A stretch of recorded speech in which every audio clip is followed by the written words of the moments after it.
वर्णानामर्थसङ्घानां रसानां छन्दसामपि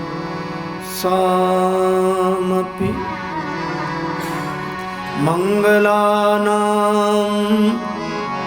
च कर्तारौ वन्दे वाणी विनायकौ।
The ideas of the sovereign national state and individual liberty were born in countries like Britain, France, Holland, Germany, Italy and Spain. But the Western reductionist worldview narrowed the concept of the state and liberty to a physical level. Nation-states have divided humanity. The liberty of a person is curtailed by the restrictions of the state.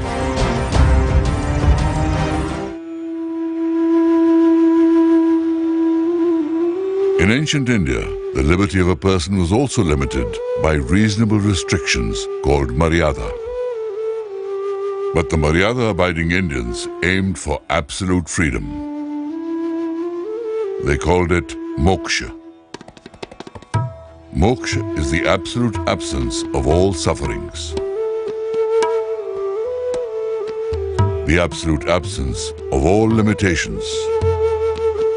Why then did Indians create the concept of Rashtra, the nation, which divides humanity? Because moksha needs tapasya, rigor, and the nation is its tapobhumi, land of practicing tapas. The human body and the Rashtra are the means to achieve the absolute freedom, which is moksha. Sadhana dham मोक्ष कर द्वारा पाई न जेहि परलोक सारा।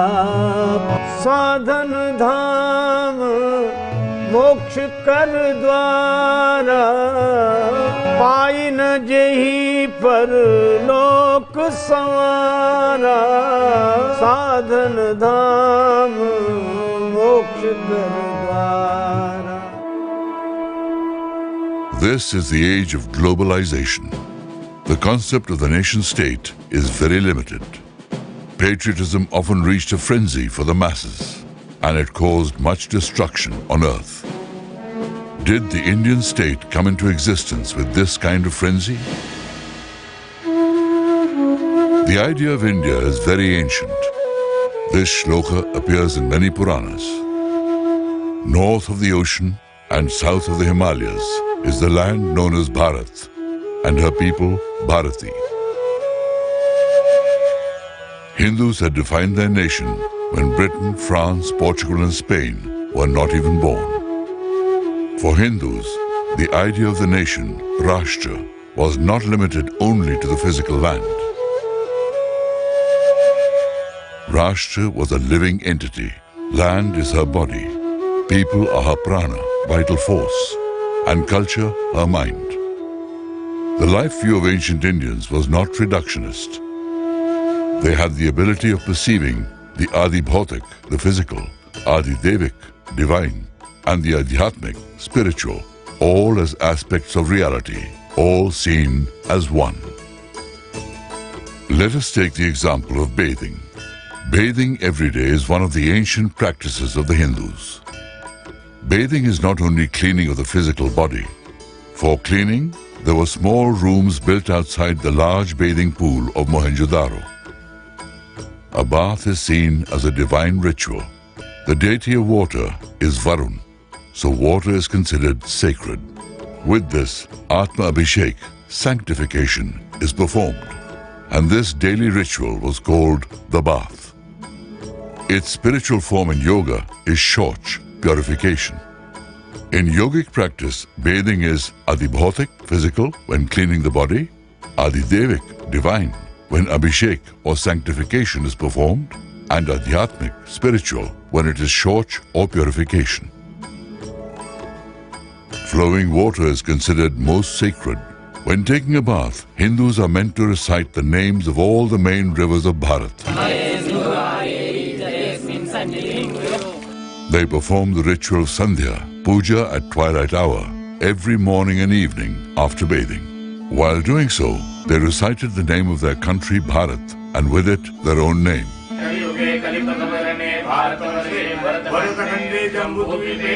No citizens of any other country in the world recited the name of their nation in their daily ritual. Bharat also has 3 levels of reality: Adibhautik, Adidevik, and Adhyatmik.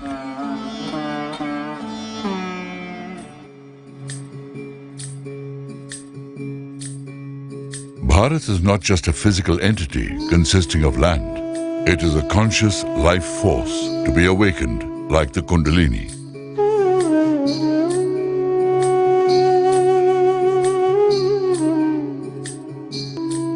In our body, the Kundalini resides here.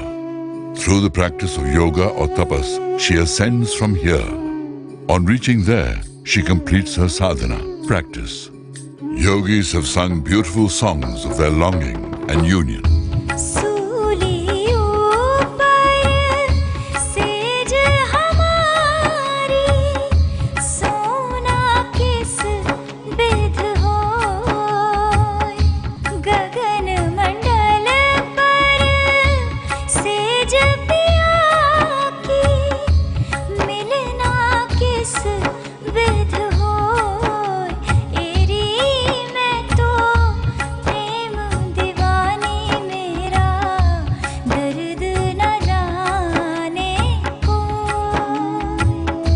These hymns describe the geography of Bharat. It says that the expanse of Bharat is from Kanyakumari to the origin of the Ganga.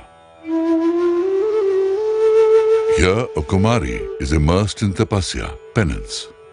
Her goal is to unite with Adiyogi, Shiva. In this metaphor of Shiva Parvati, the flow of vital prana or energy between the 2 ends of the land is shown. In this lies the Kundalini of yoga. Along with the Kundalini, there are 72,000 Nadis, energy channels. The body is alive through these channels of Nadis. The earth also is not without life. These are not just rivers, but flowing Nadis of her body.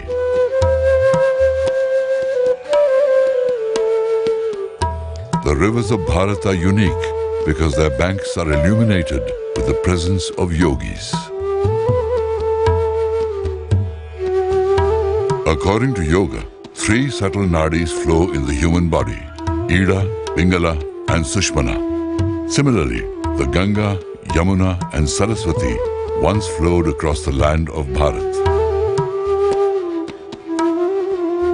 Places where the nadis of Kundalini meet are called chakras. These places have special awakening powers. And the places where the rivers of India meet are called Prayag. At these confluences, Indians can attain awakening, says the Veda.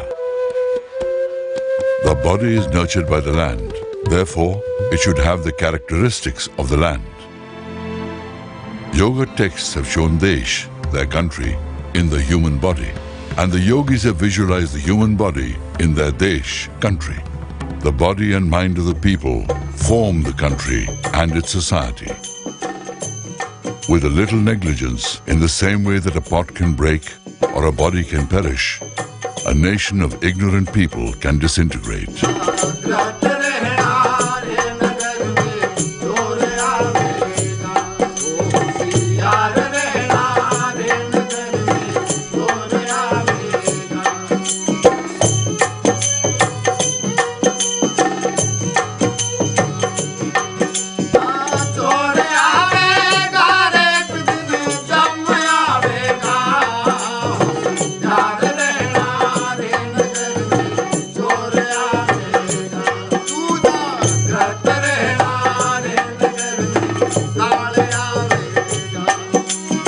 For spiritual awakening, we have to be Jagrat, alert.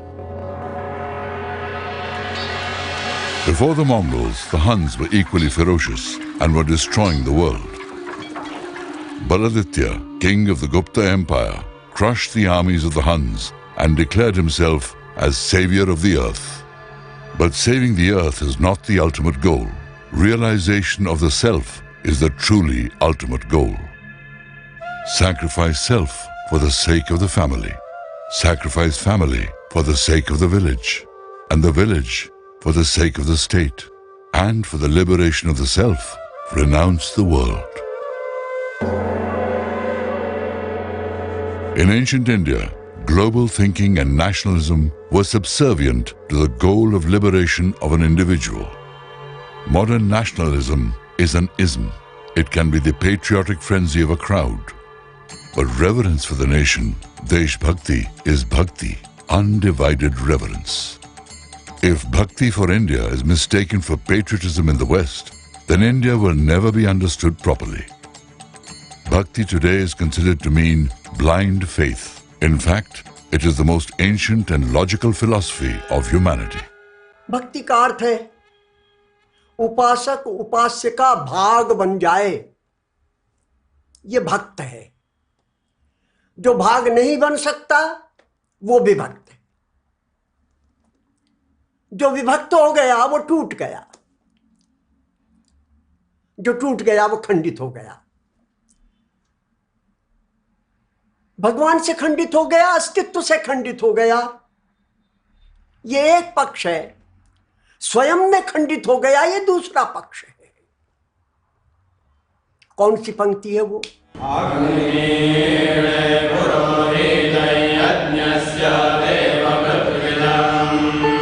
Rigveda, the oldest text in the world, opens with the hymns of Bhakti. अग्नि मीले पुरोहितम, और उसका अर्थ मैं अग्नि की स्तुति करता हूं, जो अग्नि मैं स्वयं हूं, मैं पुरोहित हूं, स्तुति अग्नि की कर रहा हूं, लेकिन अग्नि मुझसे भिन्न नहीं है, मैं विभक्त नहीं हूं। जो पुरोहित है, उपासक है, भक्त है, किसका भक्त है? अग्नि का भक्त है। This burning of fire, Agni, is not only about a fire. Agni has many forms, like Jataragni, the fire of hunger, and Jnanagni, the fire of knowledge. By sacrificing food to Jataragni, life is sustained in the body. Through Jnanagni, life is further illuminated. अग्नि कब पैदा हुई थी? अनादिकाल से है। अग्नि किस देश की अधिष्ठाता है? सार्वभौम है। तो एक अनादि अनंत सार्वभौम सत्ता, जिसे हम अग्नि के नाम से इसलिए कहते हैं कि वो ऊर्जा है और चेतन ऊर्जा है। भारत के गांव में अब भी जो कोई महिला ये कहना चाहती है कि अग्नि जलाओ, तो ये नहीं कहती है, कहती है अग्नि चेताओ। समझें इस बात को। नहीं, अग्नि जलने की चीज नहीं है,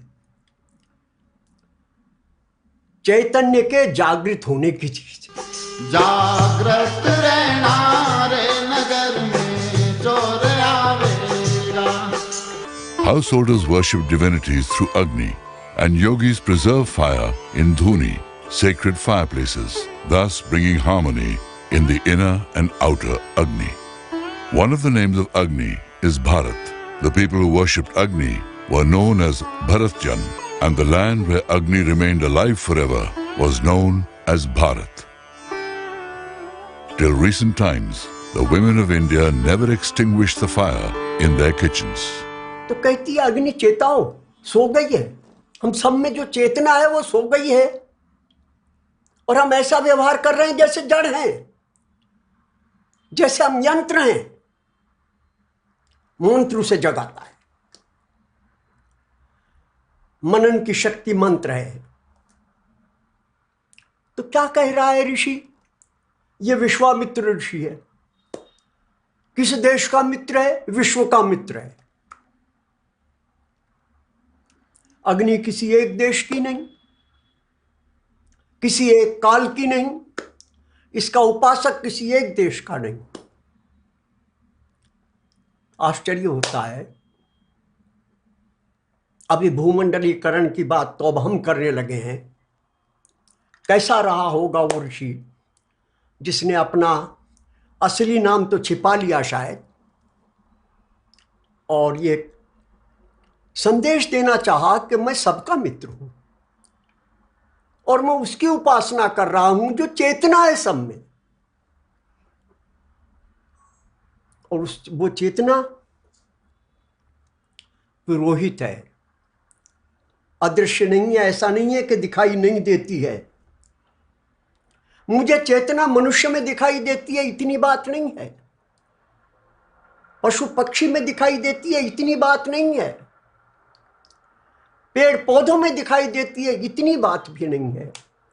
मुझे वह चेतना पत्थर में भी दिखाई देती है। इसलिए मैं अग्नि की स्तुति करूं तो, वायु की करूं तो, सूर्य की करूं तो, जल की करूं तो, चेतना की ही उपासना है। Our sleeping consciousness awakes with the rising sun. The sun is the nurturer of life. Nurture means Bharata. Therefore, one of the names of the sun or Surya is Bharat. So the land of the Suryavanshis, sons of Surya, became Bharat. Magnificent sun temples were built all over Bharat.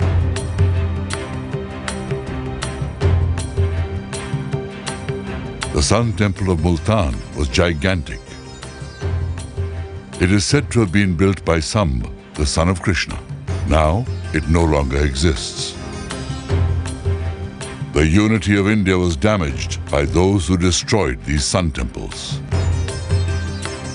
Dr. Babasaheb Ambedkar describes these acts of destruction in his book, Partition of India, written in 1940. He wrote that when the Chinese traveler Huan Sang visited India in the 7th century AD, India was an ancient country and Afghanistan was part of India. But something happened between 1711 and 1940 so that India is no more that country. The first consequences of these invasions were the breaking up of the unity of North India with the rest of India.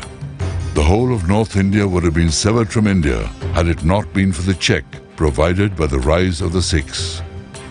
The methods adopted by the invaders had left behind its aftermath. One aftermath is the bitterness between Hindus and Muslims. National unity must be founded on the sense of kinship in the feeling of being kindred. The remnants of the binding cultures of the Hindus and Buddhists have just become shrubs, and the dividing force has become as great and strong as an oak. He writes, what is astonishing is that these acts were treated as legitimate acts of warfare, for which no apology was necessary. Within 7 years of writing this, India was painfully divided. Whenever you see a ruined sun temple, remind yourself of the brutal destruction of her culture. The people who plundered these temples destroyed India's old boundaries and her cultural continuity. They blocked making the world into one large family, Vasudhaiv Kutumbakam. In 1947, India was not born, but broken. After 1947, there were continuous attempts to destabilize and break up the country. These lines, written before 1947, describing the geographical diversities of India, are inspired by the Ramayana. Till the time of Tagore, Ramayana was a source of inspiration. After independence, Marxists tried to eliminate that source of inspiration. The Ramayana and inspirational literature were removed from textbooks. The Vedic concepts of Bharat, Rashtra, Sabha, Samiti, Gana are not considered in the administrative services or in modern education. The architecture of Parliament was taken from a temple, but it is devoid of its Bhakti. Temples had sabha mandapas or pavilions, and elected samitis or committees used to assemble here. Many temples had democratic welfare administration for the villages under them. This famous inscription describes the electoral process and the qualification of the candidates.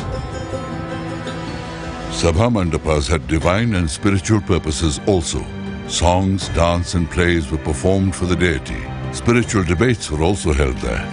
तो सृष्टि के आरंभ से ही वाद था ही, क्योंकि उपनिषदों में कहा गया कि एक परम पुरुष था, उसने अपने आप को विस्तारित करना चाहा तो दो भागों में अपने आप को विभाजित कर लिया उसी ने। तो एक से दो जैसे ही होंगे तो वाद और संवाद उनमें हो जाएगा। तो उतनी ही परंपरा पुरानी है वाद की, और उसको फिर हमारे यहाँ बहुत दार्शनिक आयाम के साथ में देखा गया कि वाद की क्यों आवश्यकता है, क्योंकि जो बौद्धिक विमर्श है उसके लिए तो आवश्यकता है ही। तो संस्कृत ही एक ऐसी भाषा है जिसमें कि डिबेट को लेकर के शास्त्रीय ग्रंथ लिखे गए, डिबेट की जो थ्योरी है उसको लेकर के कई कई ग्रंथ लिखे गए, और न्याय दर्शन तो पूरा वाद शास्त्र ही है, जिसको हम अंग्रेजी में कहना चाहें तो फिर डिबेटोलॉजी कहेंगे, क्योंकि दूसरी भाषा में तो इस तरह का कोई शब्द ही नहीं है। हमारे यहाँ तो वाद शास्त्र शब्द हो गया, वाद पूरा एक अलग चिंतन का प्रस्थान ही हो गया।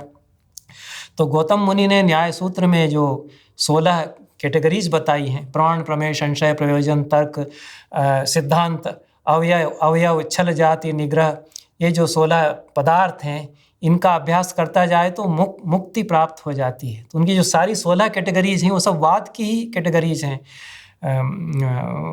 तर्क है, उसमें अनुमान है, अनुमान में पंचावयव वाक्य होता है। तो बहस जब करते हैं तो पंचावयव वाक्य कैसे बनेगा, प्रतिज्ञा हेतु, उपनय, दृष्टांत और निगमन, इनसे हम तर्क करते हैं। तो मेरी हाइपोथेसिस ये है, उसके लिए उदाहरण मैं ये दूंगा, उसमें फैलेसी ये हो सकती है। तो ये सारी बहुत जटिल व्यवस्थाएं उन्होंने जो वाद की बनाई, उसमें निग्रह स्थान है, तो उसमें उन्होंने करीब करीब 20 निग्रह स्थान बताए, और 22 निग्रह स्थान और 24 जातियाँ उन्होंने बताई। तो गलत उत्तर प्रतिवादी यदि देता है तो उसकी पहचान कैसे होगी, उसकी सारी कैटेगरीज उन्होंने बताई। तो ये वाद शास्त्र हमारे यहाँ विकसित किया गया। उसके द्वारा ऋषियों ने, हमारे चिंतकों ने बताना चाहा कि बहस को भी हम उपयोग कर सकते हैं समाज को ऊंचाई पर ले जाने के लिए और संवाद में परिणत करने के लिए, क्योंकि जो वाद है, सच्चा वाद तभी होगा जब वह संवाद में परिणत होगा, और संवाद में परिणत होगा तो हमको मुक्ति की ओर ले जाएगा, क्योंकि चित्त पवित्र होकर के दो लोग आपस में एक दूसरे को समझते हैं तो अंडरस्टैंडिंग पैदा होती है, वह हमको संस्कारित करके और मुक्ति की ओर ले जाती है। तो ये एक बड़ी संपन्न परंपरा है।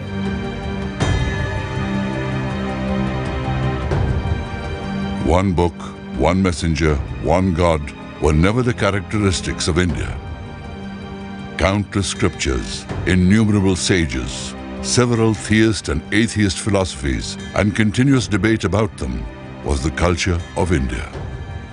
It would have been a surprise if the first state of ancient India had not been a democracy. Having democracy in governance, but not in the spiritual realm, this kind of fragmented approach was not practiced then. Buddha formed his Sangha on democratic principles because that was the culture of the time. This culture was probably practiced by the Indus Valley Civilization as well. The Sindhu Saraswati state was the oldest, the biggest, and existed perhaps for the longest span on earth. See, we do not have any evidence of the, kingdom system, because we have not found palaces anywhere. If the palaces were there, they would have been at 5 cities, which have been excavated. We have no evidence. Neither we have the evidence of the royal burials. It is there in fact in Mesopotamia and Egypt. So that means that they had a different system altogether. And always I believe that probably they had something like system like Panchayat system, but group of people maybe from the village or the city, they were maybe managing the affairs of the city, and they have gradually earned this prosperity gradually.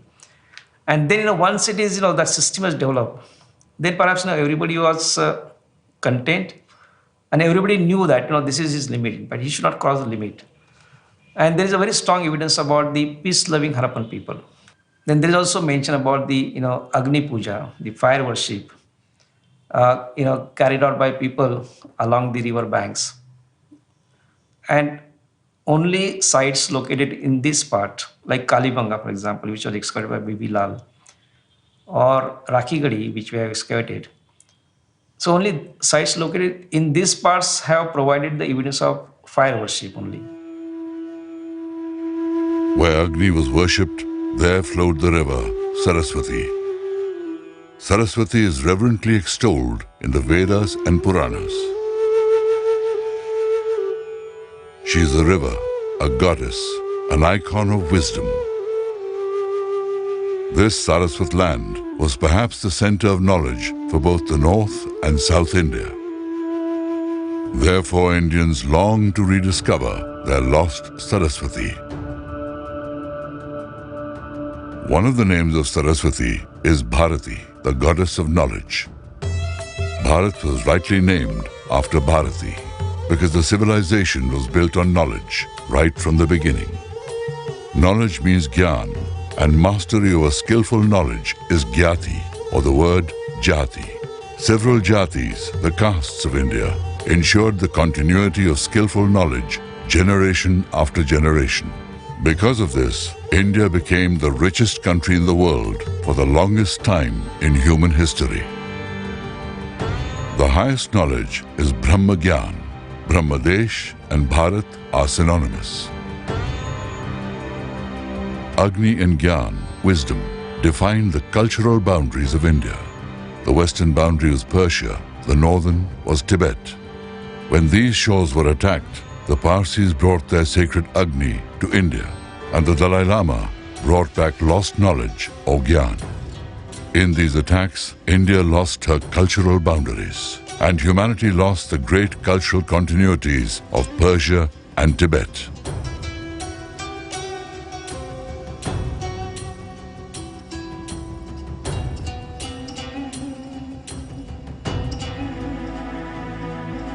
The first king of India was Manu. He was blessed with the quality of Manan, to contemplate. The Rigveda says that Manu had a son and a daughter. The descendants of his son, Ikshvaku, were called Suryavanshi, the sun lineage, and the descendants of daughter Ila, the Chandravanshi, or the moon lineage. Later, in the lineage of Ila, Bharat, son of Shakuntala, was born. Mother Shakuntala was a divine beauty. She was the child of an Apsara, Menaka. But Apsaras don't rear children. Menaka left behind the child, Shakuntala. The girl grew up in the ashram of sage Kanva, eating fruits dropped by birds. Nurtured by birds, so she was named Shakuntala. Birds nurtured the mother, and her son, Bharat, was raised playing with lions. This rare combination was unprecedented in the world. Scriptures describe Bharat as a legendary king. The country embraced the name of her son, Bharat. Independent and cultured daughters give birth to such heroic sons. Earlier, Shakuntala had married a person of her choice in the absence of her sage father. Now Shakuntala is leaving her father's home to unite with her husband. Listen to the parting emotions of her tearful father in the words of Kalidas. Dear Shakuntala, may your path be full of blossoming lotus ponds, offering you resting abodes. May the cool, dense trees protect you from the harshness of the sun. May the dust on your path be so gentle like the pollen of lotus. May cool and gentle breezes always flow along. May your path always be Mangalmaya, auspicious.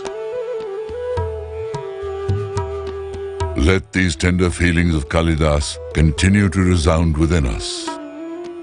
O Mother of Bharat, O Bharat Ma, may your dignity always remain immortal.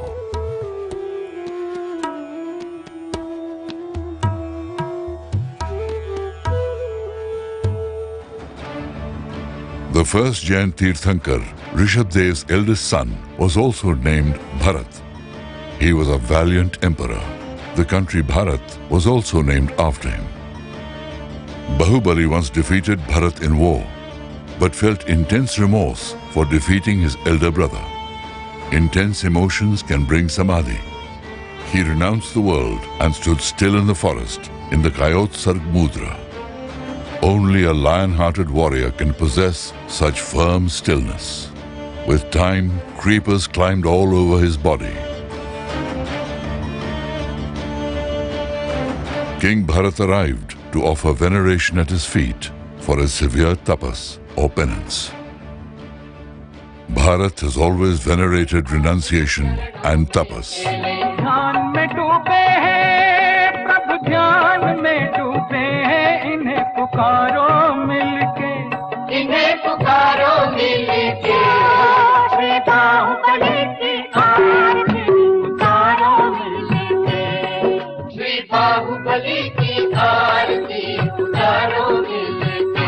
Living in the world detached like a lotus is far more difficult than renouncing the world. Another King Bharat had done this for 14 years.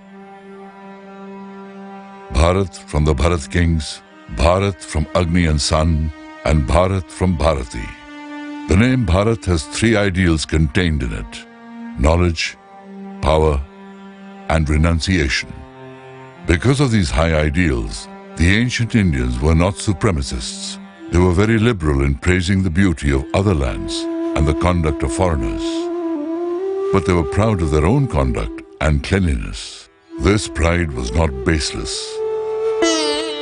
Several foreign travelers and scholars of Mughal and British eras wrote that the moral conduct of Indians was far superior to most.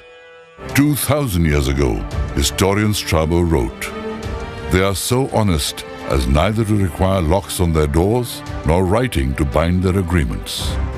After 200 years, Aryan wrote, "No Indian was ever known to tell an untruth." Marco Polo wrote, "You must know that these Brahmins are the best merchants in the world and the most truthful, for they would not tell a lie for anything on earth." Abul Fazl wrote, "The Hindus are admirers of truth." Major General of the East India Company, William Sleeman wrote, "I have had before me hundreds of cases in which a man's property, liberty or life have depended on his telling a lie, and he has refused to tell it to save either." Max Muller wrote, "It was love of truth that struck all the people who came into contact with India as the prominent feature in the national character in the inhabitants. No one ever accused them of falsehood." Yuan Chuang wrote that there were very few crimes in India and that the maximum punishment was expulsion from the country. Probably one of the states had no punishments at all, but the entry of outsiders was restricted by testing of their character. Indians enjoyed freedom because they were trained to discipline their senses from the very first quarter of their lives. It is not a coincidence that Patanjali positioned Yama and Niyama as the first two steps of yoga. It is also not a coincidence that the Indian cycle of time is actually a cycle of the rise and fall of moral conduct. The excellence of character and cleanliness makes a person Arya. Arya means a person with excellent conduct, and this has been the distinctive character of India and the Hindus.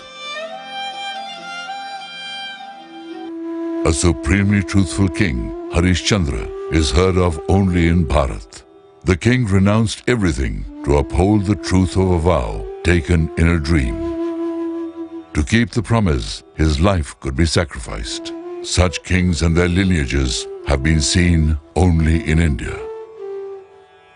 India saw the Aryan concept in three things: their land, which they called Bharat; excellent conduct, which they called Dharma; purified speech, which they called Sanskrit. The meaning of the word Sanskrit is pure, the pinnacle of refinement. Logic and scientific proficiency of Sanskrit has not been achieved by any other language in the world. Yogis refined it to express their deep inner experiences. Sanskrit is said to have originated from the Damru of Adi Yogi Shiva, and yoga was found only in India. Many foreigners used to travel to India for education. It is natural that many Sanskrit words are found in foreign lands. But in none of these countries does a rich and established tradition of Sanskrit exist. महर्षि पाणिनि ने ये कहा कि ये संपूर्ण विश्व की भाषा है, और इसीलिए जो है भगवान मनु ने हाथ उठा करके सबको आमंत्रित किया कि एतद् देश प्रसूतस्य सकाशात अग्रजन्मनः स्वम स्वम चरित्रम शिक्षेरन पृथिव्याम सर्वमानवा। हमारे पास ज्ञान की ऐसी थाती है कि सारी दुनिया को मैं इनवाइट करता हूं कि वो लोग आएं और अपने अपने कुल खानदान की जो विद्या हो, शिल्प हो, उसकी शिक्षा प्राप्त करें, क्योंकि हमारे यहाँ हर प्रकार की शिक्षा है। Sanskrit remained a connecting language of India for the longest period of time. The current connecting language, Hindi, is an offshoot of Sanskrit. Everyone desires to own the best. Some claim the origin of Sanskrit is from outside India. But to accept that the origin of Sanskrit is from outside India would be a cruel mockery of the long and accomplished linguistic tradition of India.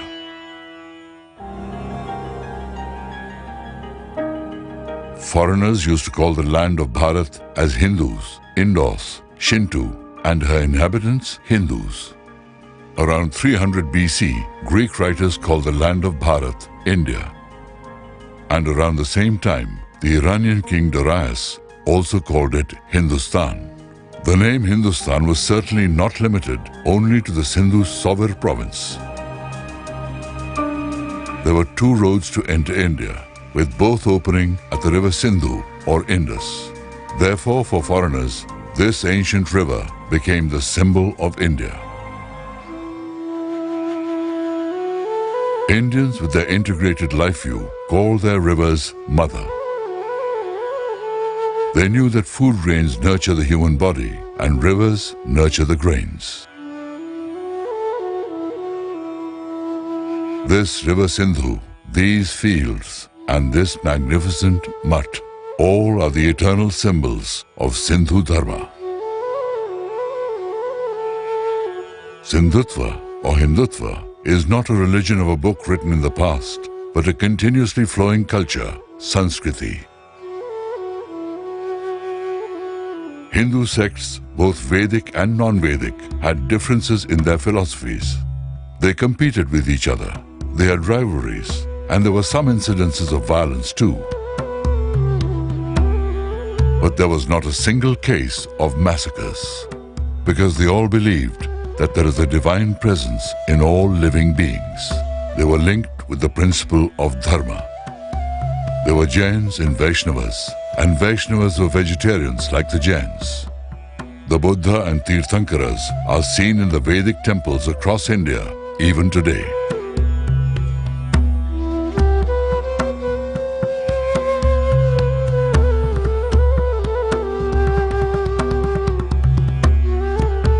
In this Shankaracharya temple in Sringeri, a Jain Tirthankar is respectfully placed. These magnificent Jain temples of Ranakpur were built with the support of the Hindu king Rana Sangha. People do not differentiate in giving alms to monks of different sects. Not only that, temples and caves of different dharmic sects were built side by side. One Hindu commander, Pushyamitra Shunga, killed his Buddhist king Priyadrat to become king himself. But later, his son Agnimitra renovated this famous stupa and made it into a magnificent marvel for Buddhists. King Harsh was a Shaivite, but he was a patron of Buddhism. The philosophy of yoga, Sankhya, is the central philosophy of India. Even Marxist scholars state that proto-Sankhya philosophical ideas are seen in the tribal life of India. The Hindu dharma of tribals can be seen prominently in Atharva Veda. Hindu dharma is a rishi-propagated dharma. Rishis were many and came from different backgrounds. There was diversity in Hindu dharma. This diversity was also due to the philosophy of yoga. The two basic entities of Sankhya philosophy are Purusha, consciousness, and Prakriti, nature. Purusha are many and Prakriti is continuously changing. Change, novelty, and diversity are the prime rules of Prakriti.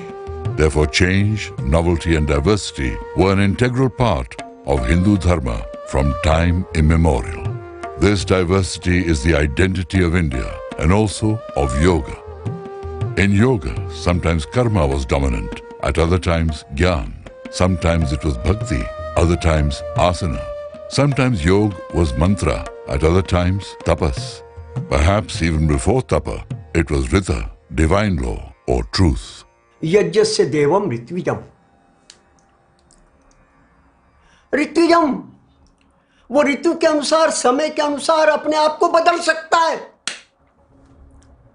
ये भारतीय संस्कृति का dynamism है. This kind of diversity often creates confusion in the minds of foreigners. They are used to one God, one book, and one messenger. They often mistake diversity for chaos.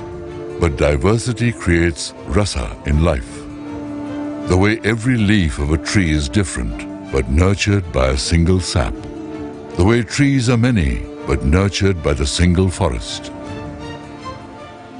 Similarly, there were multiple sects, but all were nurtured by the same principles of yoga.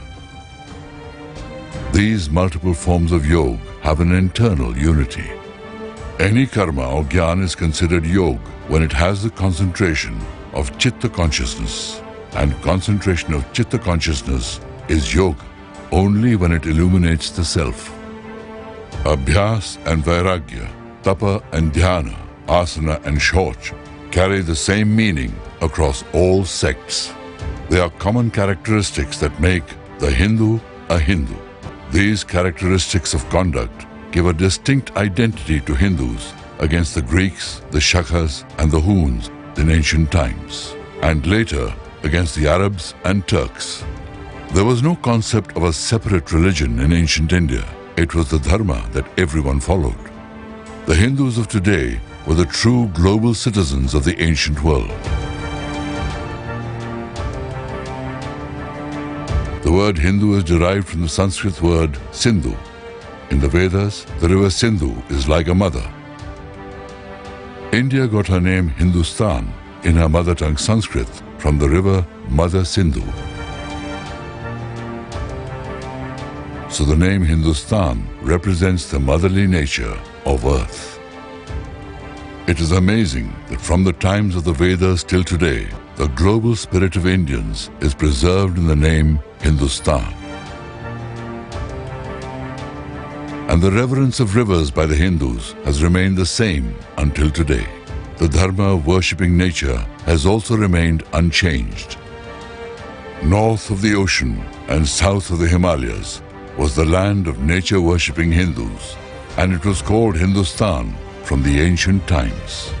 The same land was once called India by the Greeks and later discovered by Vasco da Gama, and it was ruled by the British.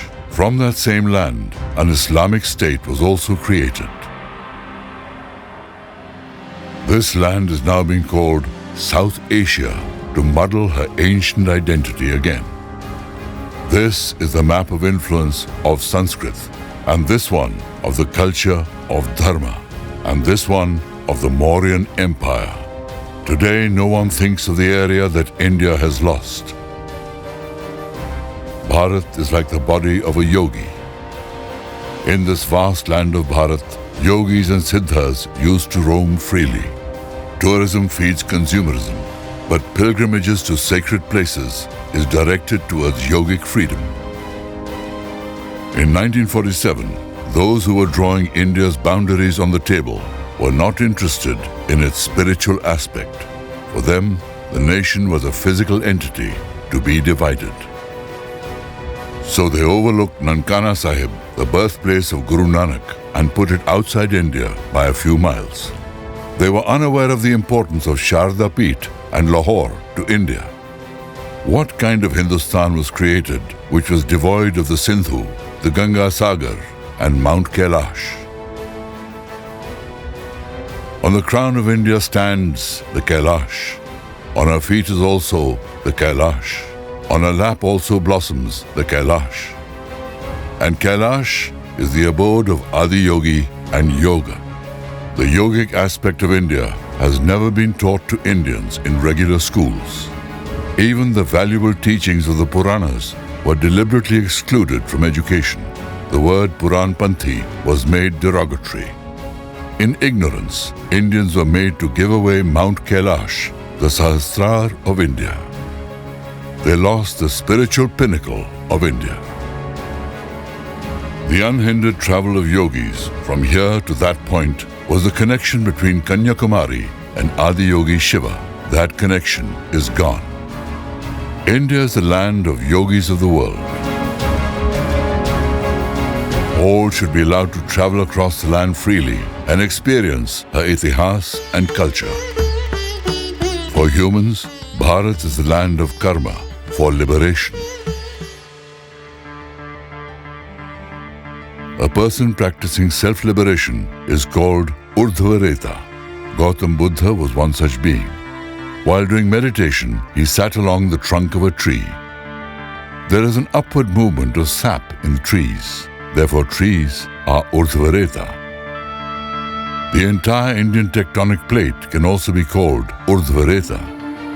At her feet is the ocean, and on the crown is the highest mountain. Such an Urdhvareta land is nowhere on earth.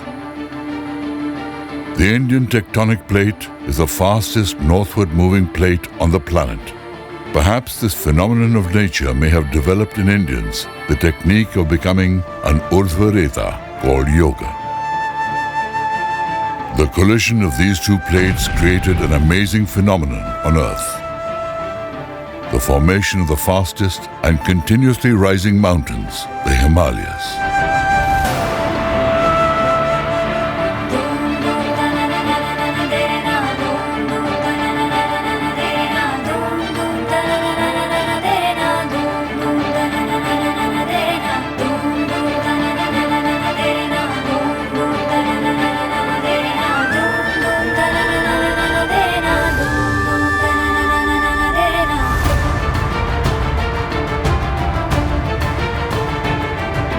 Perhaps due to this continuously upward movement, the Himalayas became the abode of the yogis. The Himalayas are not ordinary mountains. This biggest mountain range is the axis mundi of the Earth's climate. It is from here that the climate of the Earth is governed and will continue to influence it in the future.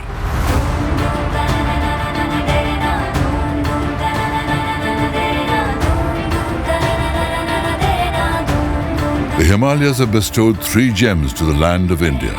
First, the monsoon. Second, fertility. And third, spirituality. Monsoon clouds descend here.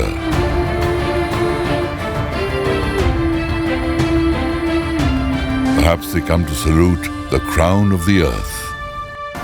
On reaching the Himalayas, they pour heavily on India's soil. This is not fog. These are clouds, that is, Megh. Right now, we are in the Alay of Megh, Meghalaya.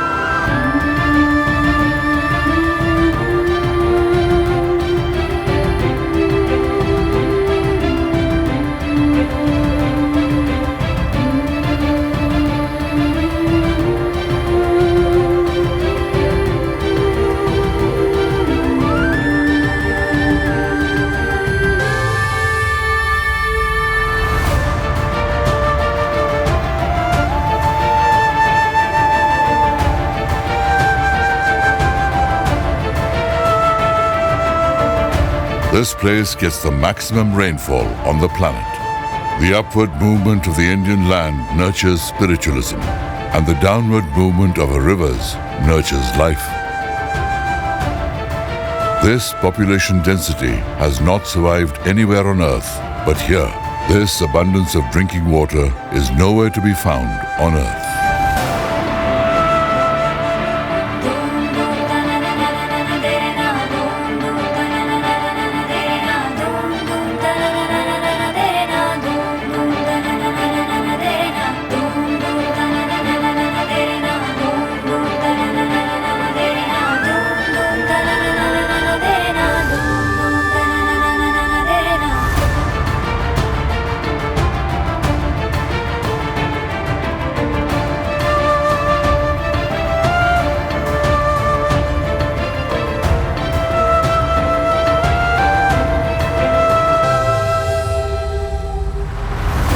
Monsoon clouds descend here on the subcontinent. When monsoon clouds hit the high mountain ranges, large chunks of earth dissolve and flow down, forming the most fertile lands on earth, producing 3 crops a year.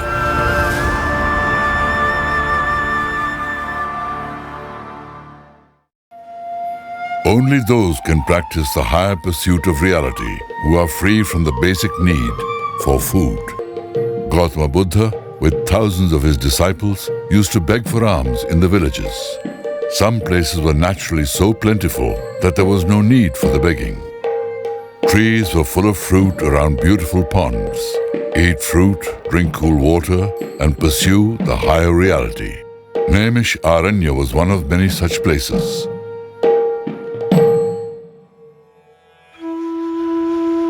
Ancient Indians used to believe that the physical form of Bharat was created by Prajapati in the divine age. A land protected on all 4 sides is rare to find. The divine experience of 6 seasons is provided by the nature of India alone. Heaven is here, and so is liberation.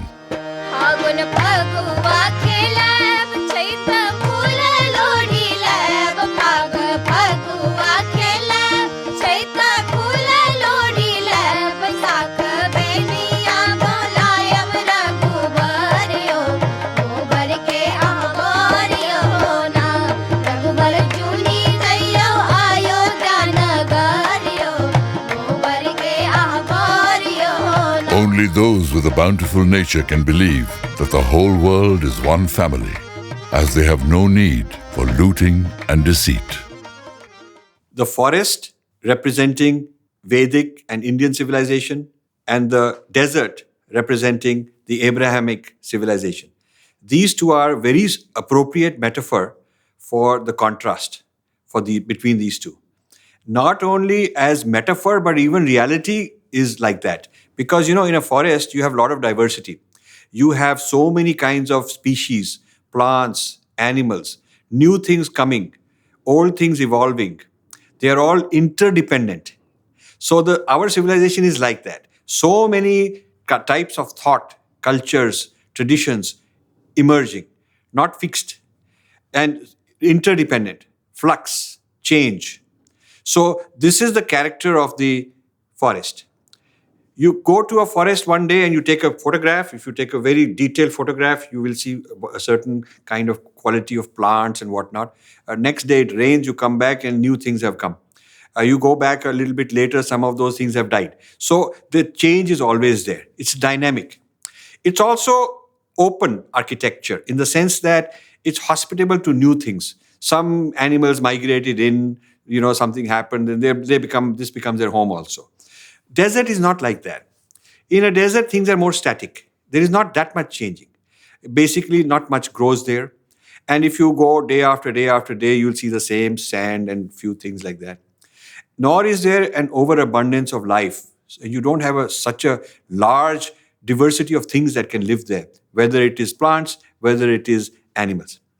In fact, the desert people crave for greenery. When they find an oasis, they're very happy. The forest people, the whole thing is like an oasis.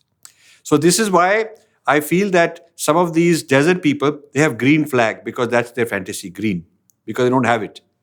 You see? So in our case, we have green because that's how the civilization starts. Now the the desert people, because there's scarcity, there's anger, there's violence, there's I need to grab your stuff, that kind of thing.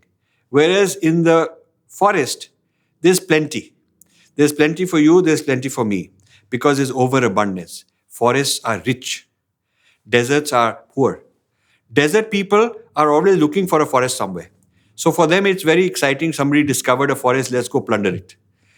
Somebody found a rich place, lot is there, lot is happening there. We don't have it, let's go and plunder it. Whereas the forest people are very content. They have no reason to go wandering and plundering. Forest people not interested in conquering the desert. Desert people very interested in conquering the forest. On seeing the generous fertility of their land, Indians considered the earth as their mother. The land is not merely a mother, but also a yogi.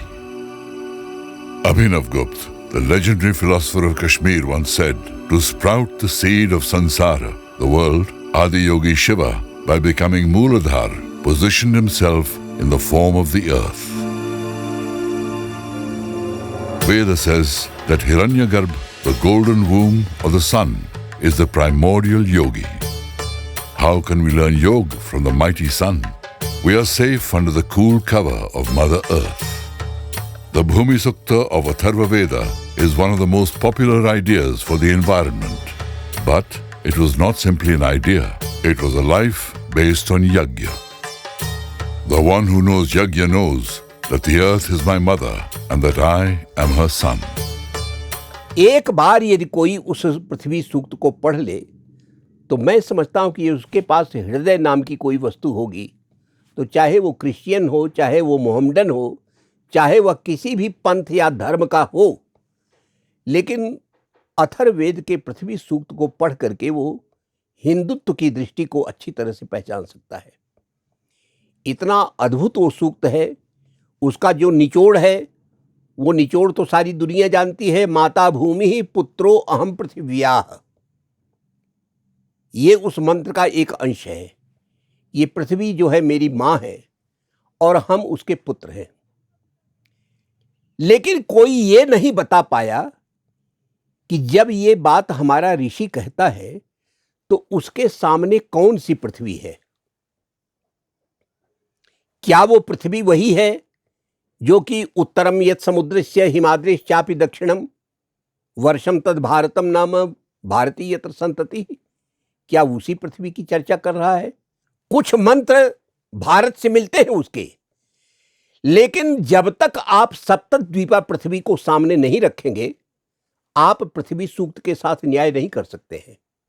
और यह भावना केवल Indian की नहीं है कि पृथ्वी मेरी मां है, मैं उसका बेटा हूं, बल्कि यह भावना जो है संपूर्ण विश्व के प्रति है, क्योंकि भारत ने जो है अपने को संपूर्ण विश्व का प्रतिनिधि माना है सदा सदा से।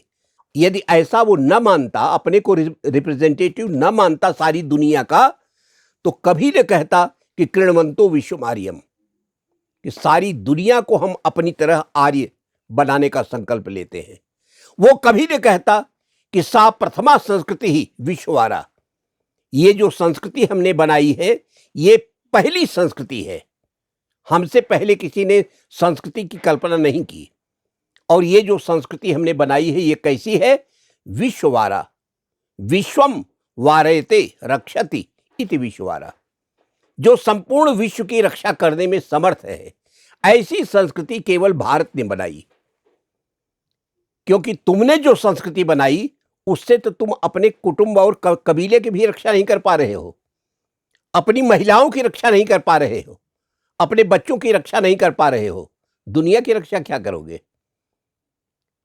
लेकिन हमने जो संस्कृति बनाई है, हमारी संस्कृति में ऐसे गुण हैं कि हम केवल ये दो समुद्रों से घिरी पृथ्वी का ही नहीं, संपूर्ण विश्व की पृथ्वी का हम उसकी रक्षा कर सकते हैं। फिर हम कहते हैं कि यत्र विश्वम भवत्येक नीडम, हम ऐसी संस्कृति का निर्माण कर रहे हैं जहां संपूर्ण विश्व जो है एक नीड, एक घोंसला बन जाता है। घोंसले की जो परिकल्पना है वो इसीलिए है कि घोंसले में अकेला एक पक्षी नहीं रहता है, घोंसले में जो है नर मादा दोनों रहते हैं, बच्चे भी रहते हैं उसमें। और घोंसले में रहने का सलीका चाहिए, क्योंकि कोई भी यदि उसमें से बदमाशी करने वाला बच्चा है और एक बार भी वो नीचे गिरा तो दोबारा कोई उठा उसको रखने वाला नहीं है, उसकी मृत्यु निश्चित है। इसलिए इस पृथ्वी पर रहने का सलीका चाहिए। With this realization, a person starts revering Earth like a mother. When we get up, sit or walk, we must take care that our mother is not hurt. Perhaps as a result of this reverence, there were no archaeological footprints of the Vedic forest dwellers. Forest-dwelling sage Kanva, while bidding farewell to his daughter Shakuntala, converses with the trees. The one who never drank water before watering you, never plucked your gentle buds in spite of her great love for floral ornaments. On seeing your new buds, she would be overjoyed. The same Shakuntala is leaving today for her husband's home. May you all bid her farewell. These sanskars of reverence for trees resurfaced after thousands of years to illuminate modern science. Renowned Indian scientist Jagdish Chandra Bose was performing an experiment at the Royal Society of England. Do plants have life? This experiment had two objectives. One, he wanted to demolish the perception that India is a land of dreams. Second, he wanted to expand the vision of scientific perception of the West. On the success of his experiment, Tagore wrote a heartfelt letter to him. From the temple of science in the West, far across the Indus, oh my friend, you have brought the garland of victory and decorated it on the humbled head of poor Mother India. Today, the Mother sends you her blessings in the tearful words of this unknown poet. Amidst the great scholars of the West, brother, these words will reach only your ears. Bose replied to Tagore, I am alive with the life force of Mother Earth. My success is indebted to the love of my countrymen, the sacrificial fire of enlightenment that was kept burning for ages by Indians, and millions protecting it with their lives. A small spark of that has reached this country through me. Thus, the ancient knowledge of India reached the West. In 1789, William Jones translated Shakuntalam in English. It had 46 translations in 12 different languages in 100 years. Europe was awestruck. Now art was no longer Aristotle-centric. There was a paradigm shift in the aesthetic understanding of Europe. Shakuntalam was shining among the arts of the world with great admiration. Shakuntala was called the child of nature. But they never thought of saving the child of Shakuntala, which was Bharat. Lustful people cannot tolerate a child in the lap of a beauty. The destruction of India's knowledge was done by the same race at the same time. Sanskrit and Indian knowledge systems have since become a commodity to study. Within 100 years, the consumerist mindset has turned the future of Earth into despair. By losing communication with nature, can we say we have progressed? The time we lost touch with the soil, our sensibilities fell apart.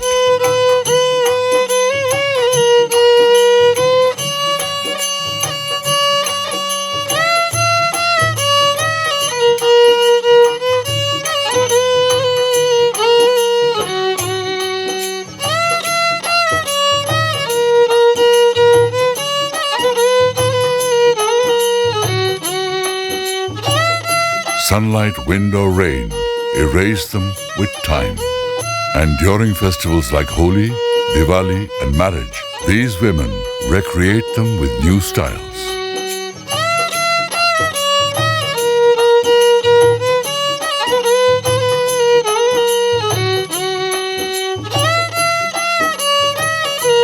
Continuity and creativity is human nature.